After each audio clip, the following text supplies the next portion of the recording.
Capricorn. It's umomgtarot, and this is your someone's secretly talking about you tarot card reading. Happy New Year, happy holidays, all the things. And we're going to use the astrology reading cards to figure out who we're talking about here. And then we're going to do a tarot spread and see what's going on with this person. Why are they talking about you? What is it involving? Okay? Okay? Capiche? Capiche? I'm going to go ahead and start. And don't forget, if you'd like your own personal reading, please check out the description for links to my website. Here's your first card. Oh! Hey-oh! Why are you trying to flip around and flip and flippity flip? We got Cancer energy. And with Cancer, the energy is emotional, sensitive, caring, and loving. It may concern family, a mother, or a child. Family love, eh? Cancer's on that water side, they're very sensitive. Let's keep going. Then we've got Venus. Venus energy, goddess of love, Aphrodite. So with Venus, this is the part of you that desires beauty, success, indulgence, and valuables. The luxury, the trophies, the accolades, but not even necessarily, just anything that makes people admire what you have. The attractive partner, the attractive home, those nice shoes, all those things. And that's what's in this reading, and there's a sensitivity around it as well because of Cancer. And finally we've got, oh, again, wow. We've got the 4th house, which we know Cancer is the ruler of. And the 4th house involves your home and the roots of your being. I'm a little under the weather. I will not lie. I will not lie to you. So you'll hear a sniffle and a kind of a congested voice at times. So there's your heads up there. But this person is seeming very sensitive, and they're very oriented around home life and making sure that's pleasurable, making sure it's nice. So they're not like, oh, let's go on a vacation around the world and all this stuff. They're like, let's get that caviar TV, gold-plated television. Maybe not to that magnitude, but you know, you feel me. You feel me. So today I am going to use the Angel Tarot for the spread. Now the Angel Tarot is going to give us some messaging about what this person is talking about when it comes to you, but of course this is hitting you in the home life. This is hitting you in the sensitivity, you know, the feelings that you have about how you were grown. So this could be, this could be your mother, anybody who had a huge impact on the development of your personality and your views on love and pleasure and things. Like, you know, if your mother was always the type to be red-eyed and want to grab stuff just because other people, just to say they have it, and they, you know, you may be awakening or noticing that you have that same situation going on in your life. This person might be pointing it out to you. But there is a sensitivity around this, so I'm guessing that they tread lightly. All right, so we have Venus in there, and it is about pleasure, the luxuries of life. It is about doing things to make yourself happy. So this person is obviously invested on some level. They care, and so good. Because I don't like the malice, you know.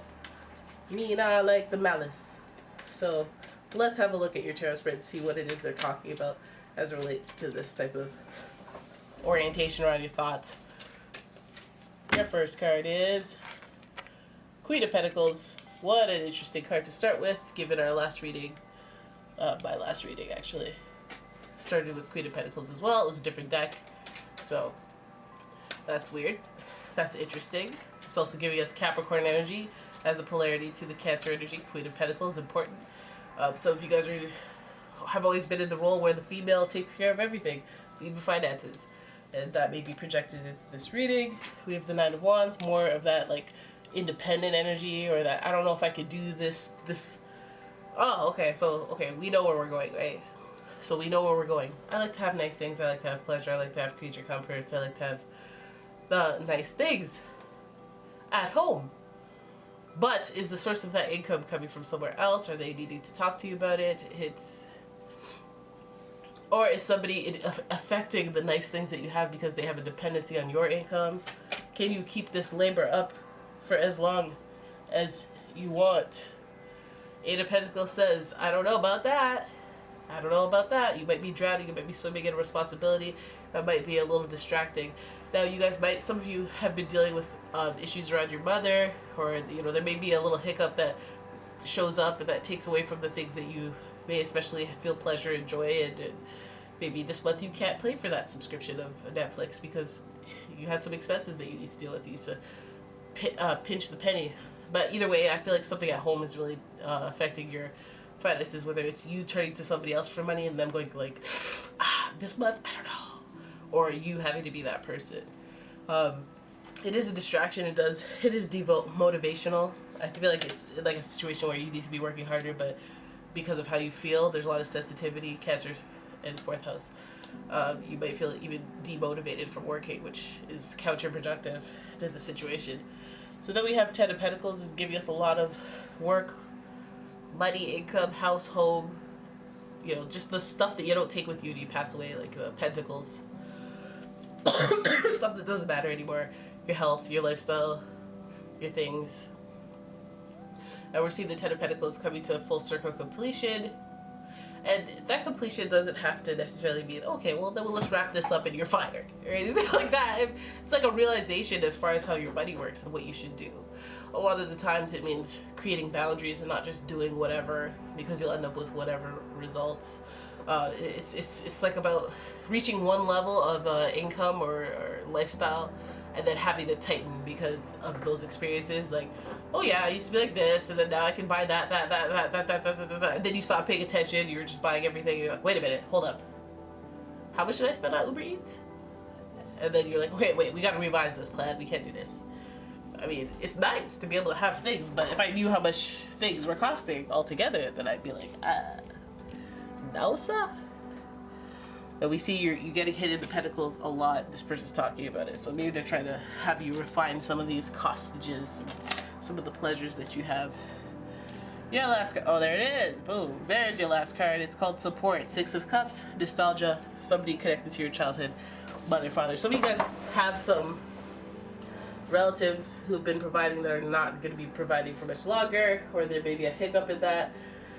That could even go anywhere from, hey, I let my cousin live here, and he's supposed to pay me rent, he didn't pay, he's not going to be able to pay until, you know, there's some hiccup in terms of finances and the lifestyle and having the nice things. You guys may even have issues around, if you are trying to have such a nice lifestyle that you worked for, other people judging. My cat is licking out she's licking up a storm right near my pillow. You want to do that? Right near my pillow? Last time I exposed you, and the internet went wild, Minnie, so I would suggest that you take that full body cleaning energy. I mean, ooh, elsewhere, girl, I love you. Gently put her on the floor, and she proceeds to walk out like so. And that's how you do it. And that's how you get your cat to know that that's not the place you lick. You don't clean yourself where people put their faces. And if you're gonna clean yourself, it should be your anus. You shouldn't clean your anus on someone's pillow. I get why it's comfortable, but you don't do that. You don't do that. In this household, we follow a certain creed, so we do not do that. All right, so there it is. You know, that's what this person's talking about, money, guys. So you guys are dealing with somebody, and let's hope that it's not you that's having to start cutting people off with money and be like, okay, well, let's buy the no-name version, the generic version of this stuff. Like, I can't. You know, hopefully that's just a blip in the pants. I mean, dads are broke because of Christmas, so that may be the case in this. Like, if somebody shows up and they're like, hey, I need like $7,000 for the, and you're like, squeeze me? Hey, why don't you beat it? Why don't you take a hike, buddy? You know, that's what it is. That's just what's gonna be. Somebody coming up to you with purchases or needs for money or some sort of physical support, financial support. You're gonna be like, buddy, I have to work overtime for that, and I can barely focus right now, so I just can't do it. Okay, so you're not gonna be able to get your Jordans this year. Yeah. All right, so there it is. That's your reading. Nothing huge, right? Nothing too traumatic. No major arcana. We good out here. Just petty squabbles. All right, so there it is. That's your reading. I hope you guys enjoyed it. If you did, please give the video a thumbs up and subscribe to the channel. Leave a comment, share the video, and if you'd like your own personal reading, please check out the description for a link to the website, as well as a link to the Etsy shop. And guess what? I will see you tomorrow. Aight? All right. Bye.